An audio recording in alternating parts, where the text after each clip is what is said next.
सागुन जोहार नोआ गाते गादेल कोचिंग सेंटर पाहाटा सेज खन आपे सानाम कोगे सागुन सिंगोर आशाय इन सानाम कोगे आडी नापाय मेना पे ताबोना चलो ताहले तेहेना क्लास बन एतोहबा। आगे दिन तो आगे क्लास रे आबो 60टी प्रश्न आलोचना लिदाबन तेनो आबो किछु उनकागे प्रश्न को आलोचना याबन सानाम कोगे उत्तर बाडाय बाडाय तहें लेन खान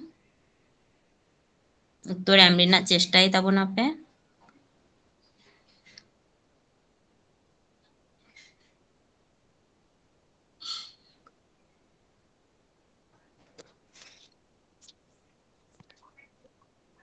नोडा जेमन प्रथम प्रश्न मेनाग ताबोना कोन मालभूमि के विश्वेर छाद बा जहां दो पृथिवीर छाद जहां को मेताग काना कोन मालभूमि के बला हय ऑप्शन को होय कान ताबोना दाक्षिणात्य मालभूमि तिब्बती मालभूमि छोड़नागपुर मालभूमि मालवा मालभूमि ताहले नोडे दो ओकाटा होय ताबोना लई ताबोन पे।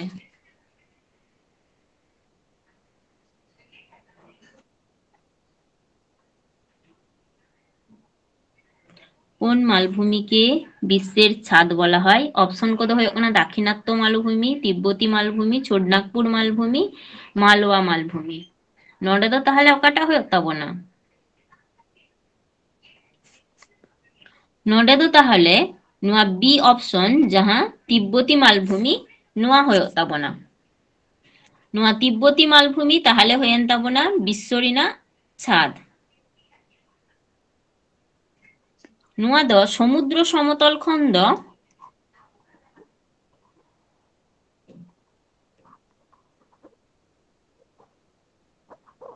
समुद्र समतल खंड 4.8 किमी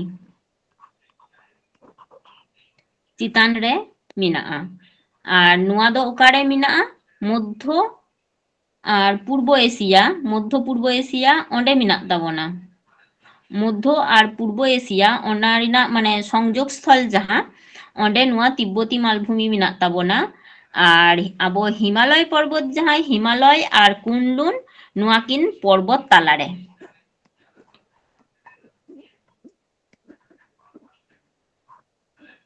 हिमालय और कुनलुन नुआ किन बाड़िया पर्वत तालारे नुआ तिब्बती मालभूमि मेनाआ नुआ दो समुद्र समतल खंड 4.8 किमी अर्थात 4 किमी 800 मीटर चितान रे मेनाआ। चलो ताहले आबो नेक्स्ट प्रश्न नेल लेगे मन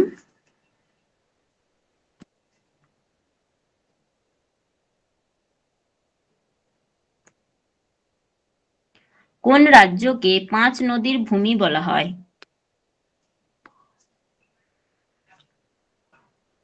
নোটা তাহলে 62 নাম্বার কোশ্চেন হয়ে কান তাবনা কোন রাজ্যকে 5 নদীর ভূমি বলা হয় অপশন কো হয়ে কান তাবনা পাঞ্জাব হরিয়ানা উত্তরপ্রদেশ বিহার নোটা তো তাহলে ওকাটা হয়ে তাবনা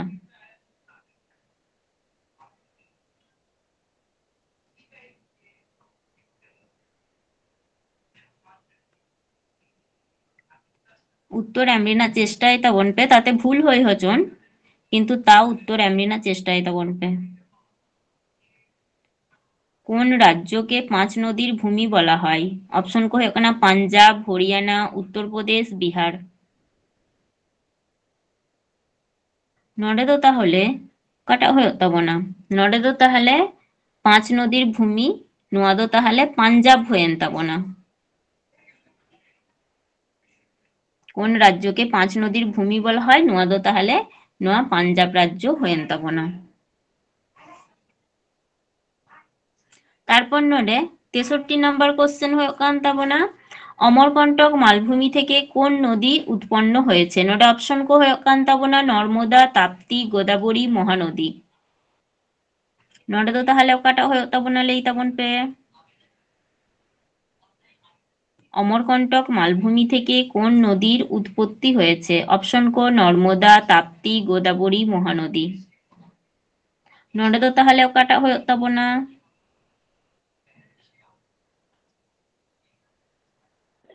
নর্মদা অমরকন্টক মাল হয় অমরকন্টক মালভূমি খন্ড তাহলে নুয়া নর্মদা নই রিনা উৎপন্ন হই কানা ᱱᱚᱣᱟ ᱚᱢᱚᱨᱠᱚᱱᱴᱚᱠ ᱢᱟᱞভূᱢᱤ ᱠᱷᱚᱱ ᱟᱨᱚ ᱡᱟᱦᱟᱸ ᱱᱚᱭ ᱨᱮᱱᱟᱜ ᱩৎᱯᱚᱛᱛᱤ ᱢᱮᱱᱟᱜᱼᱟ ᱚᱱᱟ ᱡᱮᱢᱚᱱ ᱥᱳᱱ ᱱᱚᱭ ᱢᱮᱱᱟᱜᱼᱟ,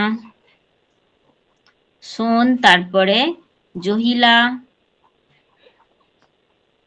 ᱱᱚᱣᱟ ᱟᱨ ᱱᱚᱣᱟ ᱱᱚᱨᱢᱚᱫᱟ ᱱᱚᱭ ᱨᱮᱱᱟᱜ ᱫᱳᱭᱜᱽᱜᱚ ᱵᱟᱰᱟᱭ ᱢᱮᱱᱟᱜᱼᱟ ᱛᱤᱱᱟᱹᱜ? ᱫᱳᱭᱜᱽᱜᱚ ᱫᱚ ᱛᱟᱭ 1312 কিমি। আর নোয়া নর্মদা নই চিতান রেগে আবো বাডায়াবন সর্দার সরোবর বাঁধ মেনাগᱼᱟ ᱡᱟᱦᱟᱸ ᱫᱚ ᱜᱩᱡᱽᱨᱟᱴ ᱨᱮ ᱢᱮᱱᱟᱜ ᱛᱟᱵᱚᱱᱟ ᱟᱨ ᱱᱚᱰᱮ ᱱᱚᱣᱟ ᱢᱚᱫᱽᱫᱷᱚ ᱫᱤᱭᱮ ᱜᱮ ᱢᱮᱱᱫᱟᱭ ᱱᱚᱣᱟ নর্মদা নয় ᱱᱚᱣᱟ মধ্যপ্রদেশ অমরকন্টক মালভূমি ᱠᱷᱚᱱ উৎপন্ন কানায় উৎপন্ন কাতে মধ্যপ্রদেশ মহারাষ্ট্র গুজরাট নোয়া ᱠᱚ ᱯᱮᱭᱟ ᱨᱟᱡᱽᱡᱚ চিতান তে প্রবাহিত কাতে আরব সাগরে ᱧᱩᱨᱩᱜ কানায়। আর যদি আবো ᱧᱮᱞᱟᱵᱚᱱ যে তাপ্তি নই, নোয়া তাপ্তি নই ᱨᱮᱱᱟᱜ উৎপত্তি ᱫᱚ ᱦᱩᱭᱩᱜ ᱠᱟᱱ ᱛᱟᱵᱚᱱᱟ মধ্যপ্রদেশ ᱨᱮᱱᱟᱜ ᱡᱟᱦᱟᱸ সাতপুরা পর্বতমালা ᱚᱸᱰᱮ ᱠᱷᱚᱱ। আর নোয়া তাপ্তি নই ᱨᱮᱱᱟᱜ দৈর্ঘ্য ᱫᱚ ᱦᱩᱭᱩᱜ ᱠᱟᱱ ᱛᱟᱵᱚᱱᱟ 724 কিমি।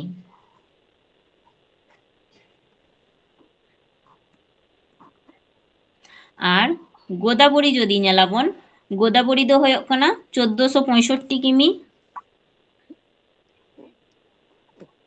1465 কিমি। আর নোয়া ᱫᱚ নোয়া ᱨᱮᱱᱟᱜ উৎপত্তি ᱫᱚ ᱚᱠᱟ ᱠᱷᱚᱱ?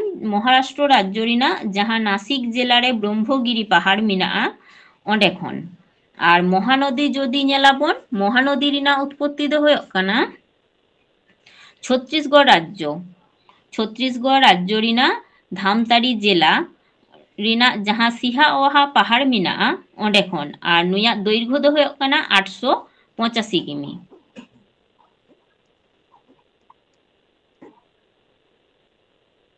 চলো তাহলে নেক্সট কোশ্চেন ᱧᱮᱞ ᱞᱮᱜᱮ ᱵᱚᱱ ভারত ᱨᱮᱱᱟᱜ বৃহত্তম লবণাক্ত দাᱜ ᱨᱮᱱᱟᱜ হ্রদ ᱫᱚ ᱚᱠᱟᱴᱟᱜ ᱠᱟᱱ ᱛᱟᱵᱚᱱᱟ? অপশন ᱠᱚᱫᱚ ᱦᱩᱭᱩᱜ ᱠᱟᱱ ᱛᱟᱵᱚᱱᱟ চিল্কা হ্রদ, সম্ভার হ্রদ, পুলিকাট হ্রদ, ভেম্বানাদ হ্রদ। অকাটাᱜ ᱦᱩᱭᱩᱜ ᱛᱟᱵᱚᱱᱟ?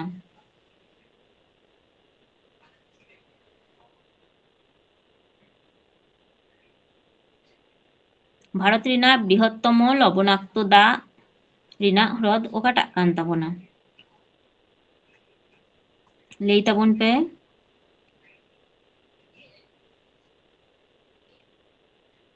ভারত ᱨᱮᱱᱟᱜ বৃহত্তম লবণাক্ত দাᱜ ᱨᱮᱱᱟᱜ হ্রদ ᱫᱚ তাহলে ᱱᱚᱣᱟ চিলিকা হ্রদ। ᱱᱚᱣᱟ ᱫᱚ তাহলে ᱚᱠᱟᱨᱮ ᱢᱮᱱᱟᱜ ᱛᱟᱵᱚᱱᱟ? উড়িষ্যা রাজ্য রে মেনাᱜ ᱛᱟᱵᱚᱱᱟ।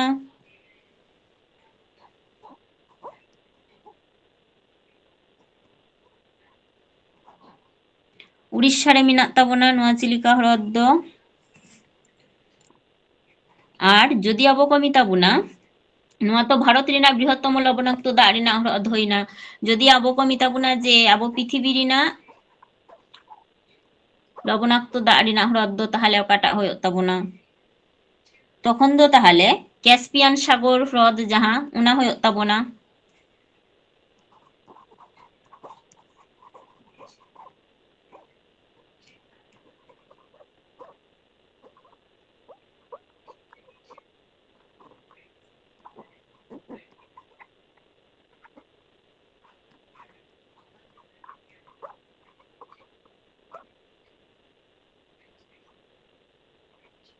ক্যাসপিয়ান সাগর হ্রদ।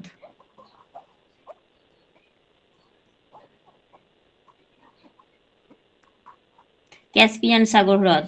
তাহলে পৃথিবী ᱨᱮᱱᱟᱜ লবণাক্ত দাᱜ রেনাᱜ হ্রদ ᱫᱚ ᱦᱩᱭᱮᱱ ᱛᱟᱵᱚᱱᱟ ক্যাসপিয়ান সাগর হ্রদ। আর ᱱᱚᱣᱟ ᱫᱚ ᱢᱮᱱᱟᱜ ᱛᱟᱵᱚᱱᱟ ইউরোপ আর এশিয়া ᱚᱱᱟ ᱛᱟᱞᱟᱨᱮ। চলো তাহলে নেক্সট কোশ্চেন ᱵᱚᱱ ᱧᱮᱞ ᱞᱮᱜᱮ।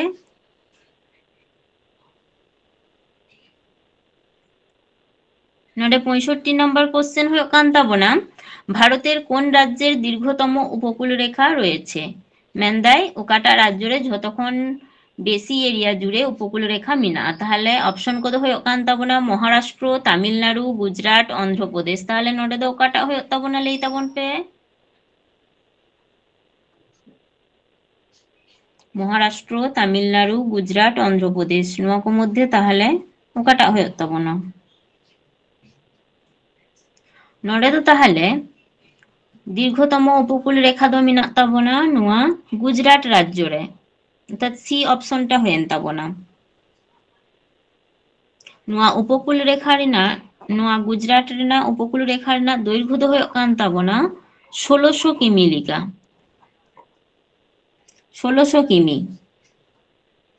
আর যদি আবো কো মেতা বনা নোয়া মাতো দীর্ঘতম ঝতো খন বেশি উপকূল রেখা হইনা, আর আবো ভারত রেনাগ গে ওকা রাজ্য রে ঝতো খন কম উপকূল রেখা মেনা যখন কো মেতা বনা তখন দো তাহলে ওকাটা হয়ে তাবনা, কম দো হয়ে তাবনা গোয়া রাজ্য রে।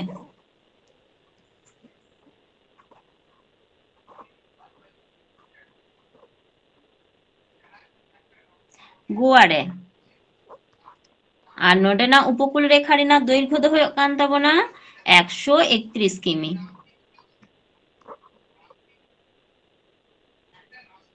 নোডেনাগ দো তাহলে হইনা 131 কিমি। তাহলে যতক্ষণ বেশি দো হয়েন তাবনা গুজরাট রে অন্ডে দো মিনা 1600 কিমি, আর যতক্ষণ কম বা ক্ষুদ্রতম যাহা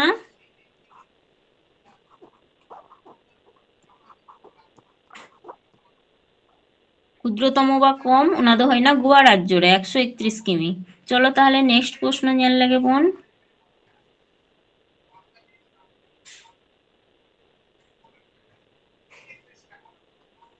বিখ্যাত পাহাড়ি স্টেশন কোডাইকানাল অবস্থিত। নোয়া বিখ্যাত পাহাড়ি স্টেশন কোডাইকানাল ওকারে মিনা নীলগিরি পাহাড়ে, পালানি পাহাড়ে, এলাচ পাহাড়ে সে জাভাদি পাহাড়ে। নোডে মধ্যে ওকাটা হয়ে তাবনা লেই তাবন পে। নোডে দো তাহলে বিখ্যাত পাহাড়ি স্টেশন কোডাইকানাল নোয়া দো মিনা তাবনা পালানি পাহাড়ে। পালানি পাহাড় নোয়া দো ওকারে মিনা তাবনা তামিলনাড়ু রাজ্য রে।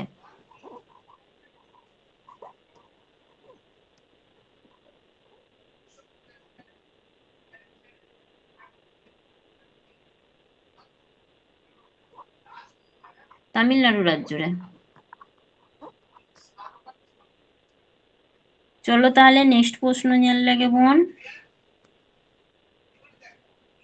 তারপরে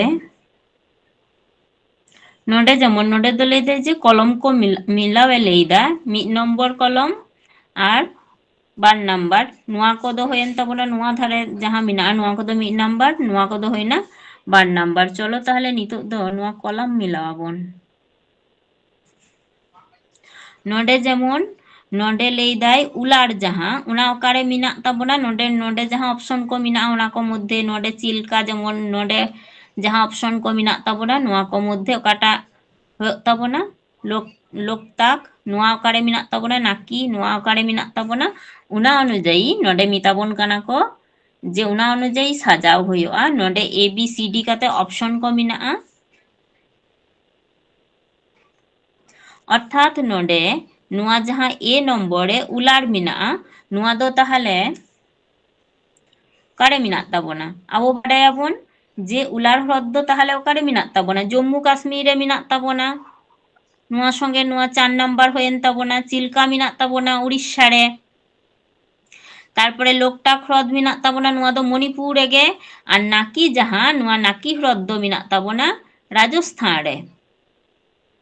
নোয়া দো তাহলে নোডে হয়েন তাবনা নাকি হ্রদ দো তাহলে রাজস্থান, উলার হয়েন তাবনা জম্মু কাশ্মীর, চিলকা উড়িষ্যা, লোকটাক বা লোকটাক হ্রদ যাহা ওনা দো মণিপুর, আর নাকি হ্রদ নোয়া দো রাজস্থান। তাহলে নিতোগ দো যদি আবো নোয়া সাজাওয়াবন তাহলে নোডে দো হয়েন তাবনা নোয়া উলার তাহলে নোয়া দো প্রথম রে হয়েন তাবনা 4 নাম্বার, তারপরে চিলকা নোডে 2 নাম্বার হয়েন তাবনা, তারপর লোকটাক হ্রদ মিনা তাবনা মণিপুর নোয়া দো 3 নাম্বার হয়েন তাবনা, আর নোডে নাকি হ্রদ যাহা রাজস্থান ওনা দো 1 নাম্বারে মিনা তাবনা। অর্থাৎ নোডে অপশন কো 4 2 3 1 হয়েন তাবনা। তাহলে নোয়া অনুযায়ী নোয়া 4 3 2 1 অনুযায়ী তাহলে আবো অঁडे नेल किदा बोन उना अनुजाई अब होयन ताबोना 4 नंबर 3 नम 4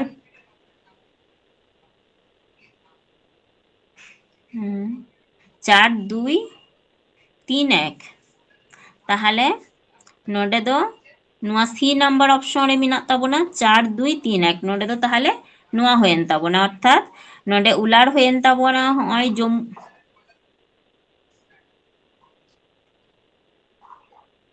जम्मू काश्मीर अर्थात 4 नंबर प्रथम रे हेन ताबोना तारपर चिल्का मिना ताबोना उड़ीसा रे नुआ ताहले 2 नंबर रे हेन ताबोना लोकताक नुआ दो 3 नंबर रे गे मणिपुर और नाकी नुआ दो 1 अर्थात 4 2 3 1 अर्थात नोडे नुआ सी नंबर ऑप्शन ता ताहले नोडे दो हेन ताबोना। चलो ताहले नेक्स्ट प्रश्न नेल लगे बोन नोडे 68 नंबर क्वेश्चन हुए कान ताबोना भारते सेचेर जोन्नो व्यवहृत बृहत्तम खाल कोनटी नोडे ऑप्शन को दो हुए कान ताबोना राजीव खाल बाकिंगहाम खाल इंदिरा गांधी खाल ऊपरेर कोनोटी नय नोडे दो ताहले ओकाटा हुए ताबोना लेई ताबोन पे इंदिरा गांधी का होय नोडे दो ताहले नुआ सी नंबर ऑप्शन हुएन ताबोना इंदिरा गांधी खाल नुआ इंदिरा गांधी खाल रिना दैर्घ्य दो जदि आबो नेलाबोन जे नुआ दो 650 किमी खन 837 किमी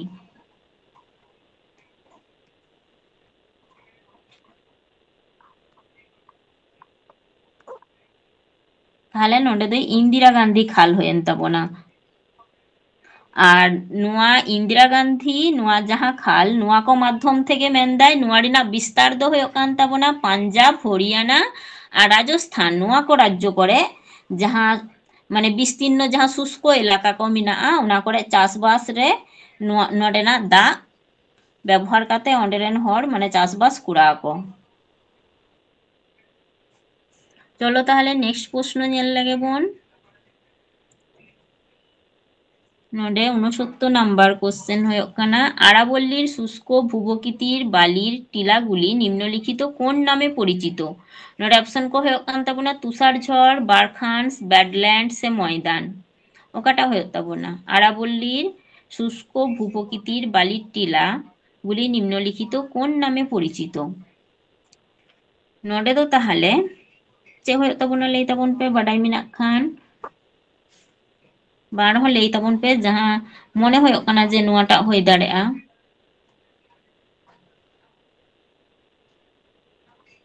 नोडे दो ताहले नुआ बी नंबर ऑप्शन टा होइना जे आरावली शुष्क भूप्रकृतिर बालिर टीलागुली बारखान्स नामे परिचित नुआ दो चे फले हुए काना मुरु मुरु अंचल रे वायु द्वारा गठित काना अर्धचंद्राकृति हुए नुआ बारखान्स को दो नोडे ताहले नुआ बी ऑप्शन टा होइना और तुषारझड़ नुआ मातो शीतकालीन प्राकृतिक दुर्योग काना जहां और बैडलैंड जदि आबो नेलाबोन नुआ बैडलैंड दो होयोग काना क्षयप्राप्त जहां क्षयप्राप्त काना उनकाना असंगठित भूमि बा जहां अंश हासारिना अंश उना साधारणत नुआ दो नई क्षेत्रे अर्थात नदी रिना क्षय कार्य उना करे नेलोआ नुआ बैडलैंड दो और मयदान दो नुआ दो मिटेन कटी उंचू बा सामान्य ढालू बा समतल जहां अंश उनागे बोन मिताक काना मयदान नुआ दो चलो ताहले नेक्स्ट प्रश्न नेल लेगे बोन ओमकारेश्वर जलविद्युत प्रकल्पटी निम्नलिखित कोन नदीर साथे सम्पर्कित ऑप्शन को हुए काना लुनी नर्मदा चम्बल सबरमती नोडे तो ताहले ओकाटा हुए ताबोना लेई ताबोन पे ओमकारेश्वर जलविद्युत प्रकल्पटी निम्नलिखित कोन नदीर साथे सम्पर्कित नोडे दो ताहले नुआ ओमकारेश्वर जलविद्युत प्रकल्प दो नुआ नर्मदा नई चितान रे मिनाआ मध्य प्रदेश राज्य रे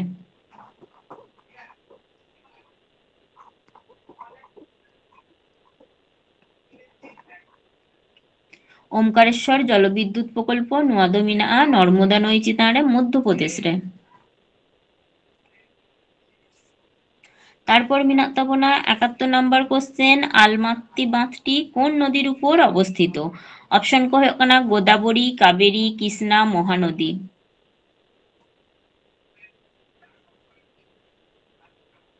ताहले नोडे दो ओकाटा नई चितान रे मिनाआ काटा हुए ताबोना लेई ताबोन पे आलमात्ती कृष्णा होय नोडे दो ताहले आलमात्ती बांध दो नुआ दो कृष्णा नई चितान रे मिनाआ और नुआ बांध गे आबार को मिताक काना लाल बहादुर शास्त्री बांध ᱧᱩᱛᱩᱢ तेहो नुआ परिचित और नुआ दो मिनाआ कर्नाटक राज्य रे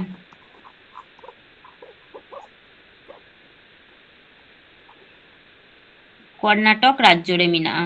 এছাড়া কৃষ্ণা নদী চিতান রে আরো আবো বাᱰᱟᱭᱟᱵᱚᱱ ᱡᱟᱦᱟᱸ নাগার্জুন সাগর বাঁধ ᱦᱚᱸ ᱢᱮᱱᱟᱜᱼᱟ। ᱚᱱᱟ ᱫᱚ ᱡᱟᱦᱟᱸ ᱚᱱᱫᱷᱨᱚᱯᱨᱚᱫᱮশ ᱛᱮᱞᱮᱝᱜᱟᱱᱟ ᱚᱱᱟᱠᱤᱱ ᱵᱟᱨᱭᱟ রাজ্য ᱚᱸᱰᱮ ᱢᱮᱱᱟᱜᱼᱟ। আর যদি আবো ᱧᱮᱞᱟᱵᱚᱱ যে গোদাবরী নই চিতান রেᱫᱚ বাবলি বাঁধ মেনাᱜᱼᱟ, তারপরে ᱡᱟᱦᱟᱸ পোলাম ভাড়াম বাঁধ মেনাᱜᱼᱟ। আর কাবেরী নই চিতান রেᱫᱚ কৃষ্ণ রাজা সাগর বাঁধ ᱡᱟᱦᱟᱸ কর্ণাটক রেগে মেনাᱜᱼᱟ, কৃষ্ণ রাজা সাগর বাঁধ ᱱᱚᱣᱟ ᱫᱚ কাবেরী নই চিতান রে। আর মহানদী চিতান রেᱫᱚ যদি আবো ᱧᱮᱞᱟᱵᱚᱱ যে উড়িষ্যা রে মেনাᱜ তাবোনা হীরাকুদ বাঁধ আর ছত্তিশগড় রে মেনাᱜ তাবোনা দুধওয়া বাঁধ।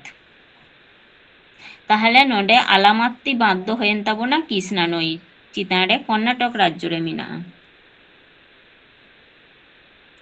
তারপর নডে 72 নম্বর কোশ্চেন হয়ে কানা কোন গিরিপথটি জওহর টানেল নামে পরিচিত। নডে অপশন কো হয়ে কানা Khardungla pass, Banihal pass, Pensila pass, Bara Lachala pass. ওকাটা হয়ে তাবোনা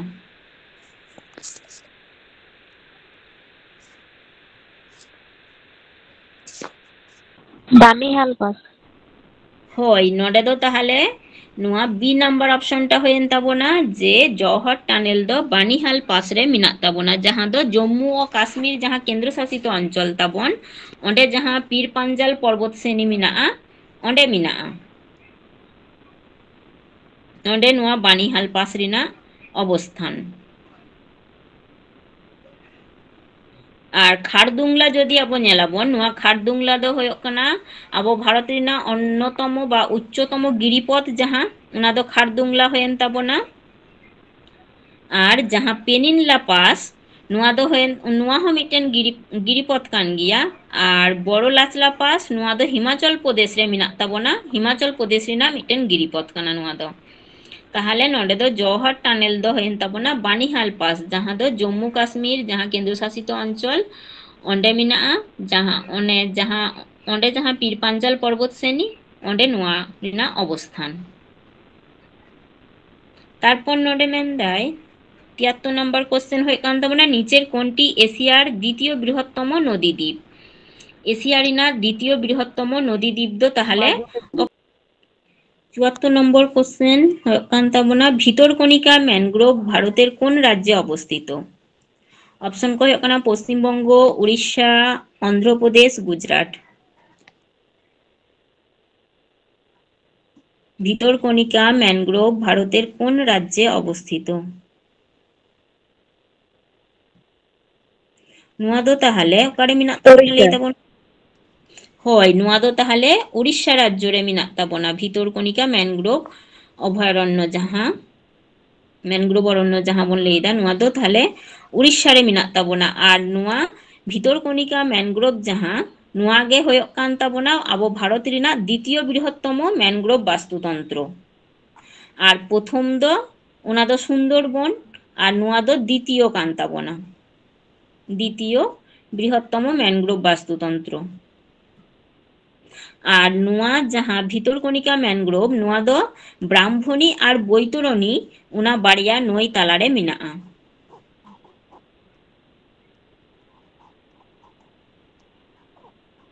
ব্রাহ্মণী আর বৈতরণী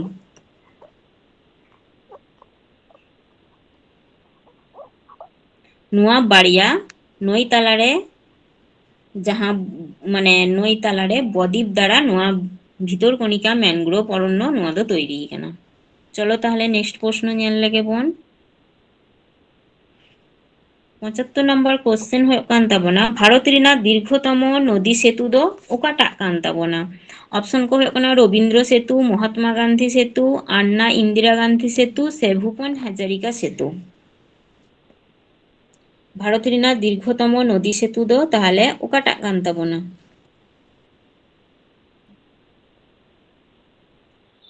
ভূপেন হাজারিকা।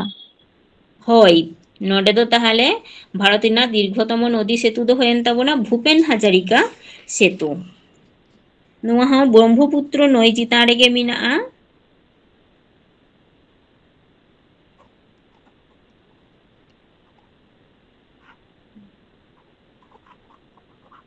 ব্রহ্মপুত্র নই চিতান রে মেনাᱜᱼᱟ আসাম রে।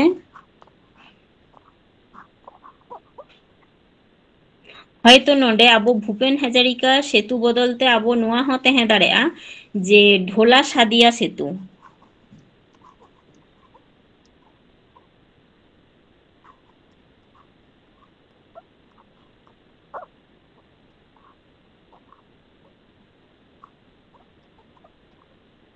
भारत रेनाग दीर्घतम नदी सेतु माने ढोला सादिया सेतु नुआगे ᱧᱩᱛᱩᱢ कायदा को भूपेन हाजरिका सेतु ᱧᱩᱛᱩᱢ ते।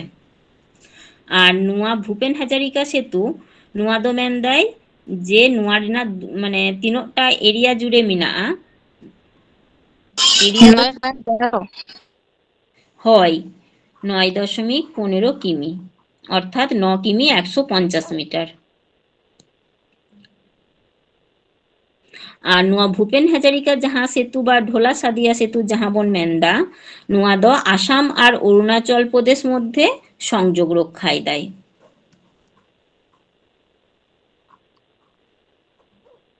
आसाम और अरुणाचल प्रदेश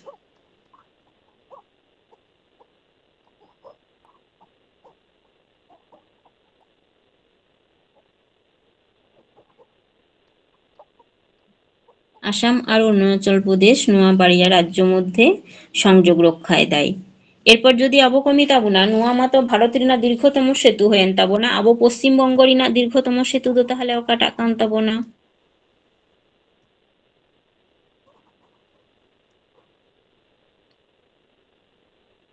बाडाई मेनाग खान लई ताबोन पे।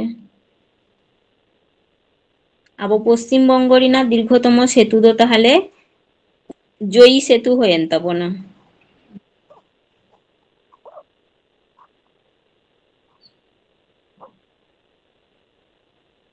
जयी सेतु नुआ दो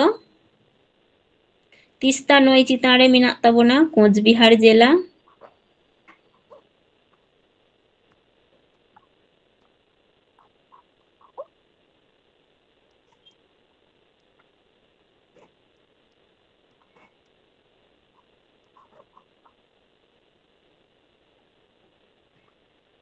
कोचबिहार जिला रे तीस्ता नई चेतान रे मेनाआ जहाँ कोचबिहार जिला रेनाग जहाँ मेखलीगंज महकुमा रेनाग जहाँ हल्दीबाड़ी और मेखली हल्दीबाड़ी और मेखलीगंज ओना बाड़िया शहर जुक्त कादाय नुआ आबो पश्चिम बंग रेनाग दीर्घतम सेतु जहाँ जयी सेतु बन लैदा नुआ और नुया दैर्घ्य ताई दो 2.7 किमी अर्थात 2 किमी 2 किलोमीटर 700 मीटर।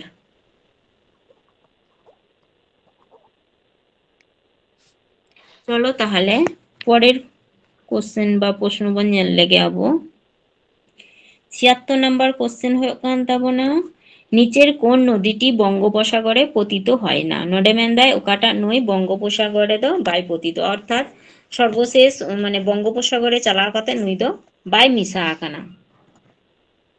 नोडे दो ताहले ऑप्शन को हयो कान ताबोना ताप्ती महानदी कावेरी गोदावरी ताहले ओकाटा ताप्ती हय ताप्ती नोडे दो ताहले बंगोपसागरे चालाव काते बाय मिसा आकाना नुई ताप्ती नदी ताहले नुई दो ओकारे मिसा आकान ताबोनाय नुई दो आरब सागरे चालाव काते मिसा आकानाय।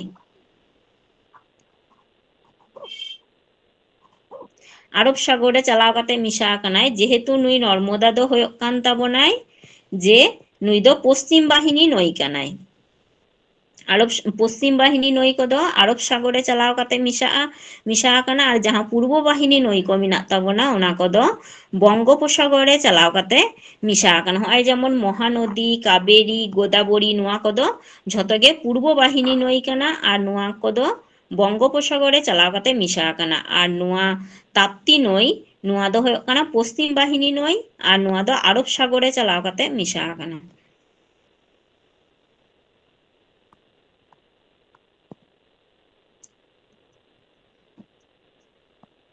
एरपर 77 नम्बर कोश्चेन नोडे मेनदाय कोन राज्ये गंगा नदी सर्वाधिक दैर्घ्ये प्रवाहित हय ऑप्शन को हयोग कान ताबोना उत्तर प्रदेश उत्तर प्रदेश बिहार ऊपरेर कोनोटी नय ताहले नोडे दो उत्तर प्रदेश हयेन ताबोना नुआ बी नम्बर ऑप्शनटा যতক্ষণ नोडे दो 1140 किमी प्रवाहित कानाय আর গঙ্গা নদী না দৈর্ঘ্য তিন 2525 কিমি। চলো তাহলে নেক্সট প্রশ্ন নিয়ে লেগে বোন। ভারতে বায়োস্ফিয়ার রিজার্ভ প্রোগ্রাম কত সালে চালু হয়েছিল? অপশন কো হয় 1986, 1988, 1992, 1995। নটা তো তাহলে ওকাটা হয়ে তাবো না।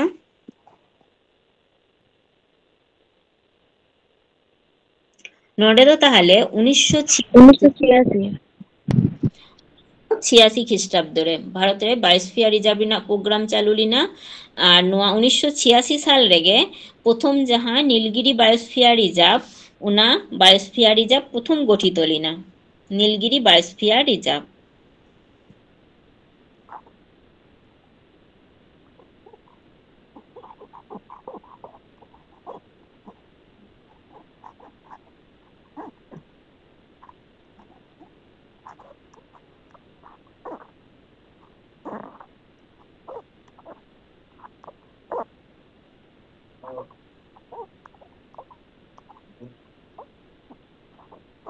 नीलगिरी बायोस्फीयर रिजर्व नुआगे प्रथम बायोस्फीयर रिजर्व तहे कना जहां दो 1986 साल रे गठन लेना।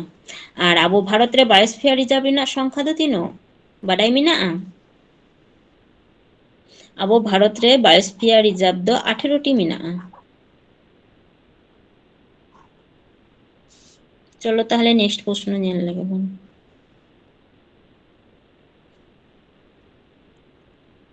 ভারতের 3টি সর্বাধিক জনবহুল রাজ্য যাহা কদ মেন্দাই 2011 না আদমশুমারি অনুযায়ী মেন্দাই পিয়া সর্বাধিক জনবহুল রাজ্য অর্থাৎ পরপর মানে যতক্ষণ ওকাটা বেশি তারপর ওকাটা কম উনকা পরপর ধাপে ধাপে।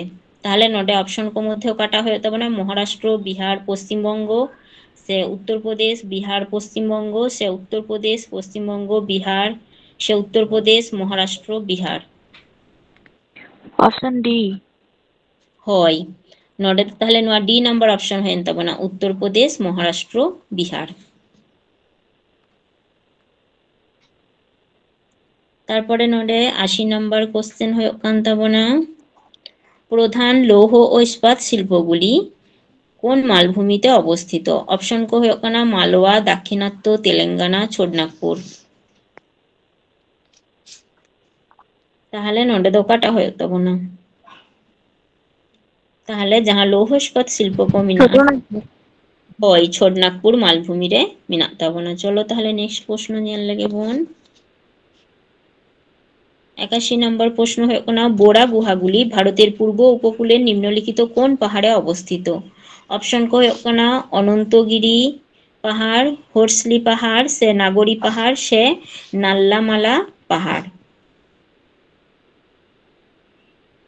বোরা গুহাগুলি ভারতের পূর্ব উপকূলের কোন পাহাড়ে? নডে দ অনন্তগিরি হয় নডে দ তাহলে অনন্তগিরি পাহাড় হয়েন তাবনা।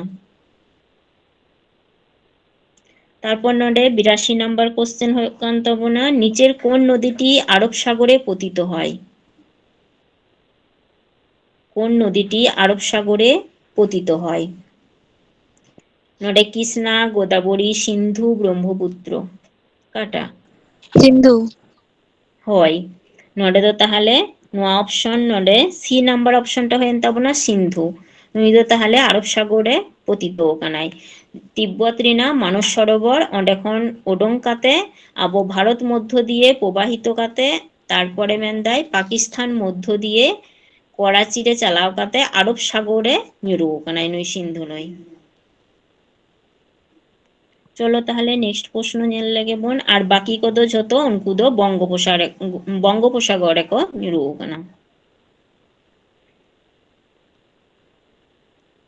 তারপর নডে 83 নাম্বার কোশ্চেন হয় কানা নাসিক কোন নদীর তীরে অবস্থিত? তাপ্তি, কৃষ্ণা, মহানদী, গোদাবরী। কাটা হয়ে তব না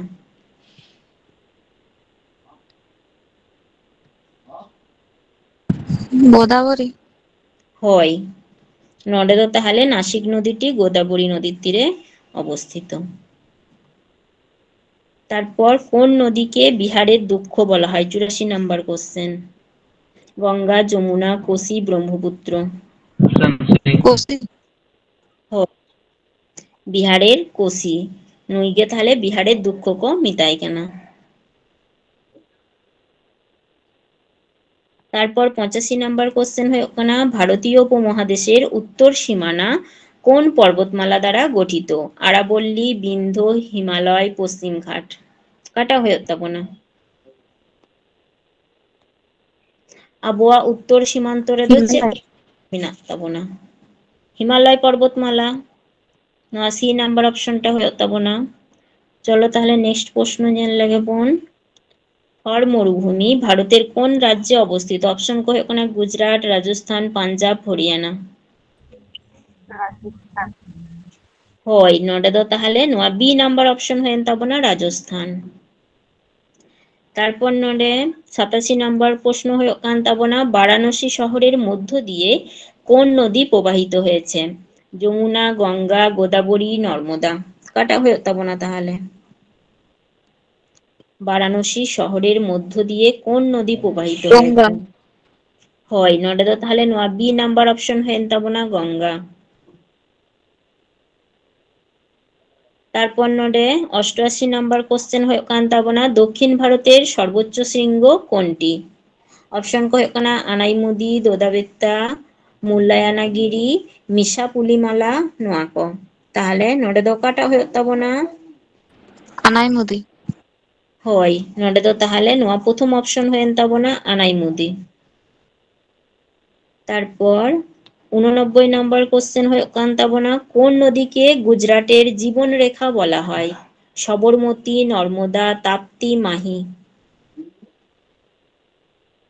কোন নদীকে গুজরাটের জীবন রেখা বলা হয়? नर्मदा। হয়, নডে দো তাহলে নোয়া নর্মদা হয়ে তাবনা নর্মদা নদীকে গুজরাটের জীবন রেখা বলা হয়। তারপর ভারতের বৃহত্তম মিঠা জলের হ্রদ কোনটি? উলার লেক, সে ডাল হ্রদ, সে লোকটাক হ্রদ, সে পুলিকাট হ্রদ। ভারতের বৃহত্তম মিঠা জলের হ্রদ নোয়া দো তাহলে ওকাটা হয়ে তাবনা उलार। হয়, নডে দো তাহলে উলার লেক যাহা প্রথম রে মিনা তাবনা নোয়া হয়ে তাবনা নোয়া দো ওকারে মিনা জম্মু কাশ্মীর রে মিনা। এরপর যদি নডে খন গে মানে নোয়া মতো ভারত রিনা হই না যদি কো মিতাবনা যে আবো পৃথিবী রিনা মিষ্টি দাগ রিনা হ্রদ দো ওকাটা কান তাবনা?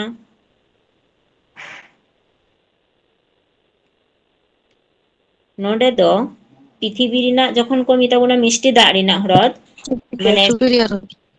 ᱦᱳᱭ ᱥᱩᱯᱤᱨᱤᱭᱚᱨ ᱢᱮᱱᱟᱜᱼᱟ। ᱥᱩᱯᱤᱨᱤᱭᱚᱨ ᱢᱮᱱᱟᱜᱼᱟ ᱱᱚᱣᱟ ᱫᱚ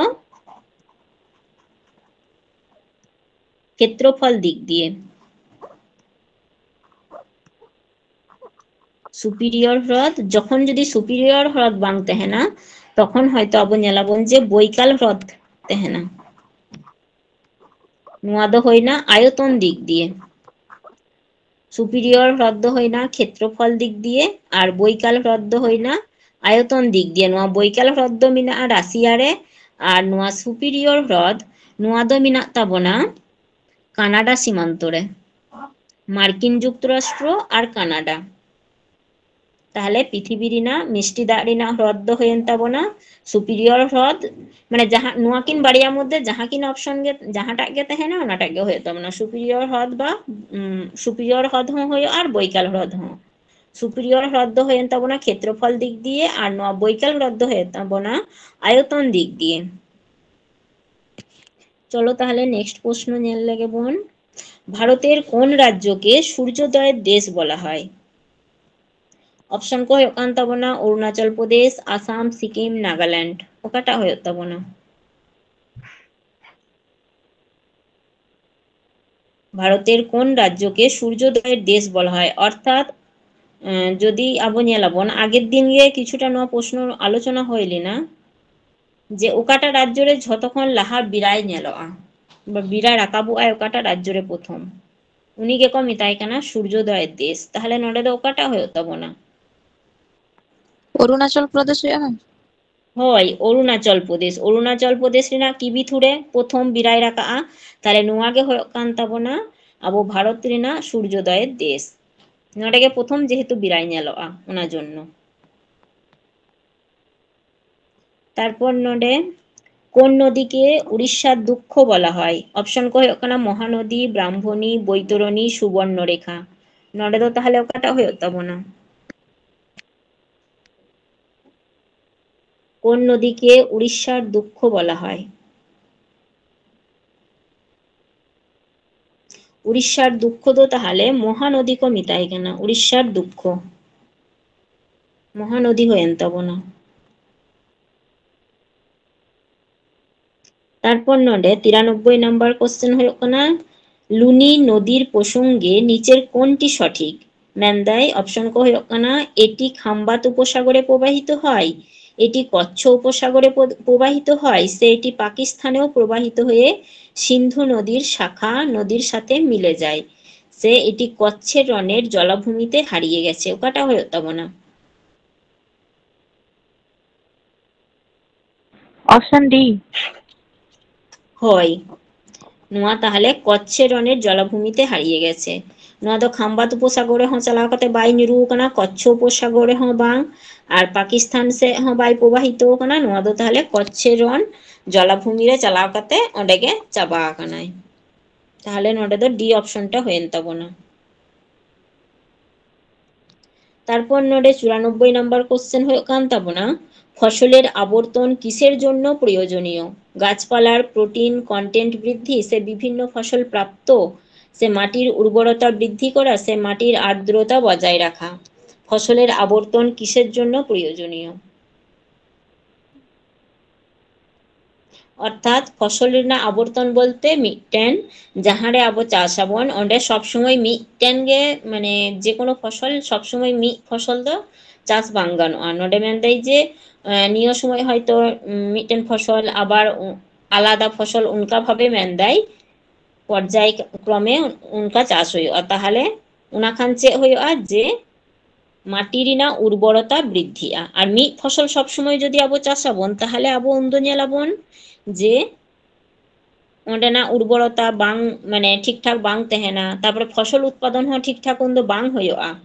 তাহলে নডে দো ফসল রেনা আবর্তন কিসের জন্য প্রয়োজন? নডে দো তাহলে হয় না মাটির উর্বরতা বৃদ্ধির জন্য ফসল রেনা আবর্তন করাও প্রয়োজন।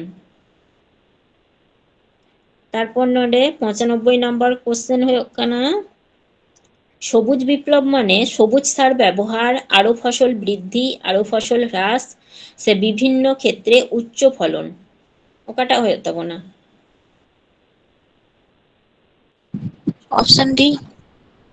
হয় বিভিন্ন ক্ষেত্রে উচ্চ ফলন, অর্থাৎ সবুজ বিপ্লব মানে যে উচ্চ ফলনশীল বীজ বা বিভিন্ন রকম মানে সবুজ সার মানে রাসায়নিক সার কো ব্যবহার কাতে বা যাহা আবো বন লেইদা জৈব সার ওনা কো ব্যবহার কাতে যাতে উচ্চ ফলন যাতে আবহাওয়া হয়ে তাবন মা ওনার জন্যে। তাহলে বিভিন্ন ক্ষেত্রে উচ্চ ফলন, তাহলে সবুজ বিপ্লব রেন জনক দো অকয় কান তাবনা আবো ভারত রেন?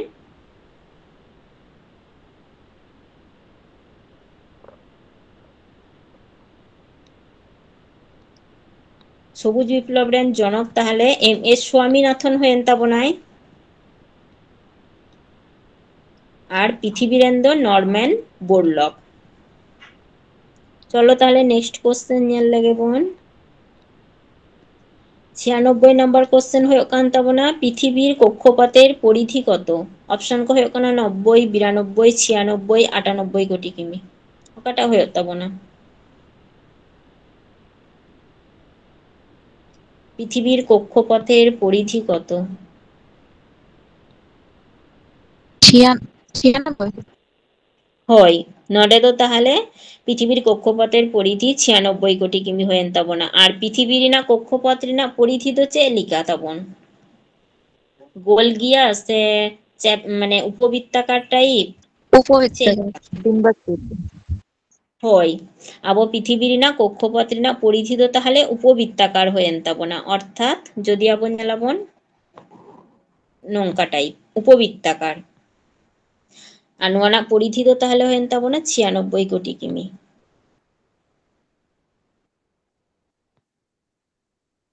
তারপর নোডে 97 নাম্বার কোশ্চেন ᱦᱩᱭᱩᱜ ᱠᱟᱱᱟ পৃথিবীতে দিন রাত্রি সমান হয় কোন তারিখে অপশন কো ᱦᱩᱭᱩᱜ ᱠᱟᱱᱟ 21শে জুন 21শে জানুয়ারি 22শে ডিসেম্বর 23শে সেপ্টেম্বর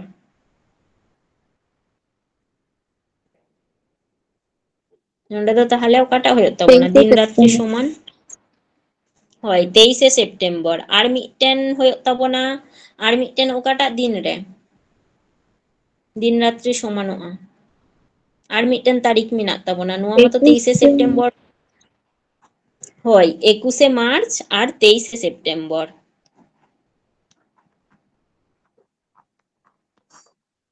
21শে মার্চ আর 23শে সেপ্টেম্বর নোয়া বাড়িয়া দিন পৃথিবীরে দিন রাত্রি সমানᱚᱜᱼᱟ তারপর নোডে ম্যান দেয় 98 নাম্বার কোশ্চেন উত্তর গোলার্ধে অক্ষাংশ নির্ণয় করা হয় কিসের সাহায্যে হ্যাডলির অক্ট্যান্ট সে ধ্রুবতারা সে শুকতারা সে সন্ধ্যা তারা উত্তর গোলার্ধ রে অক্ষাংশ নির্ণয়ᱚᱜᱼᱟ অকয়টা তারা ᱧᱮᱞ ᱠᱟᱛᱮ ধ্রুবতারা হয় ধ্রুবতারা তারপর নোডে 99 নাম্বার কোশ্চেন ᱦᱩᱭᱩᱜ ᱠᱟᱱᱟ ক্রোনোমিটার আসলে কি গ্রিনিচের সময় মাপক ঘড়ি দিক নির্ণয় যন্ত্র সে তাপমান যন্ত্র সে বায়ুর চাপমান যন্ত্র কাটা ᱦᱩᱭᱩᱜ ᱛᱟᱵᱚᱱᱟ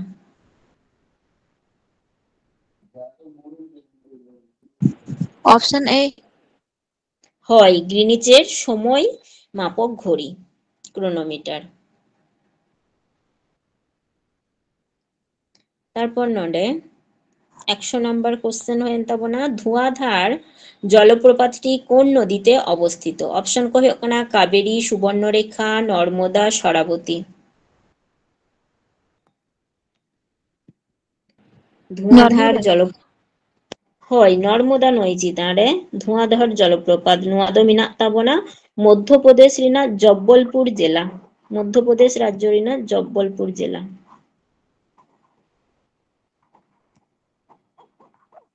ম্যাম নোয়াগে ধোয়াধর জলপ্রপাত কো মেতা হয়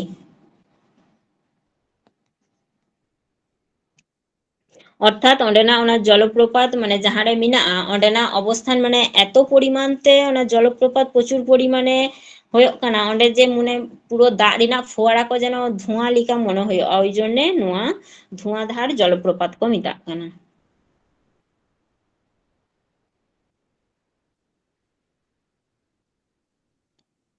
তারপর নোডে 101 নাম্বার কোশ্চেন ᱦᱩᱭᱩᱜ ᱠᱟᱱᱟ যে শিল্পের জন্য হুগলি নদী অববাহিকা বিখ্যাত লৌহ ইস্পাত শিল্প কার্পাস শিল্প রাসায়নিক শিল্প সে পাট শিল্প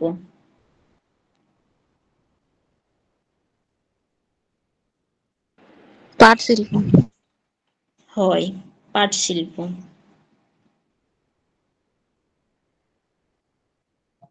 তারপর নোডে 102 নাম্বার কোশ্চেন ᱦᱩᱭᱩᱜ ᱠᱟᱱ ᱛᱟᱵᱚᱱᱟ পৃথিবীর পরিক্রমণ গতিবেগ ঘন্টায় কত লক্ষ কিমি অপশন কো ᱦᱩᱭᱩᱜ ᱠᱟᱱᱟ 1.07 লক্ষ কিমি 3.07 লক্ষ কিমি 1.70 লক্ষ কিমি 2.70 লক্ষ কিমি অপশন এ হয় 1.07 লক্ষ কিমি পৃথিবীর পরিক্রমণ গতিবেগ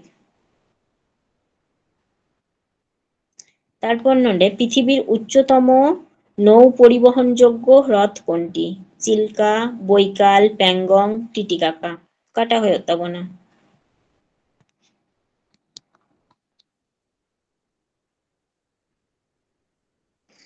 টিটিকাকা হয় টিটিকাকা পৃথিবীর উচ্চতম নৌ পরিবহনযোগ্য হ্রদ নোয়া দো তাহলে টিটিকাকা ᱦᱩᱭᱮᱱ ᱛᱟᱵᱚᱱᱟ যাহা দ আমেরিকা রিনা আন্দিজ পর্বতমালারে নোয়া রিনা অবস্থান দো আর নোয়া টিটিকাকা হো মিটেন নোয়া হ্রদ দো মিষ্টি দাগ রিনা গে হ্রদ কানা যাহা দো পেরু আর বলিভিয়া নোয়া সীমান্তরে অবস্থিত যাহা আন্দিজ পর্বতমালা ওঁডে নোয়া রিনা অবস্থান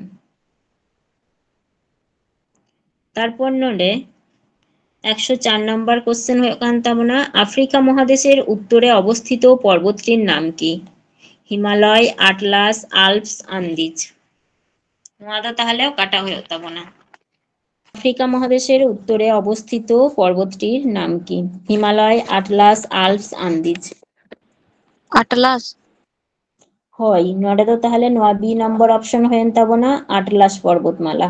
ᱟᱨ হিমালয় পর্বতমালা মা আবো এশিয়া মহাদেশ রে মেনাᱜ তাবোনা। নডে গে আবোয়াᱜ পৃথিবী ᱨᱮᱱᱟᱜ সর্বোচ্চ শৃঙ্গ ᱡᱟᱦᱟᱸ ᱚᱱᱟ মেনাᱜ তাবোনা। আর নোয়া আল্পস ᱫᱚ মেনাᱜ ᱛᱟᱵᱚᱱᱟ ᱤউᱨᱳᱯ ᱨᱮᱱᱟᱜ ᱯᱚᱨᱵᱚᱛᱢᱟᱞᱟ ᱠᱟᱱᱟ। আর আন্দিজ ᱫᱚ ᱫᱚক্ষিণ আমেরিকা ᱨᱮᱱᱟᱜ ᱯᱚᱨᱵᱚᱛᱢᱟᱞᱟ ᱠᱟᱱᱟ। তাহলে আফ্রিকা মহাদেশ ᱨᱮᱱᱟᱜ উত্তর ᱨᱮᱫᱚ মেনাᱜ ᱛᱟᱵᱚᱱᱟ ᱡᱟᱦᱟᱸ ᱯᱚᱨᱵᱚᱛ ᱚᱱᱟ ᱫᱚ ᱦᱩᱭᱮᱱ ᱛᱟᱵᱚᱱᱟ ᱟᱴᱞᱟᱥ। চলো তাহলে তেহেনাᱜ ক্লাস ᱫᱚ ᱱᱚᱰᱮ ᱜᱮ ᱢᱩᱪᱟᱹᱫᱟᱵᱚᱱ। নেক্সট দিন আবার আরো প্রশ্ন নিয়ে আলোচনায় যাবো।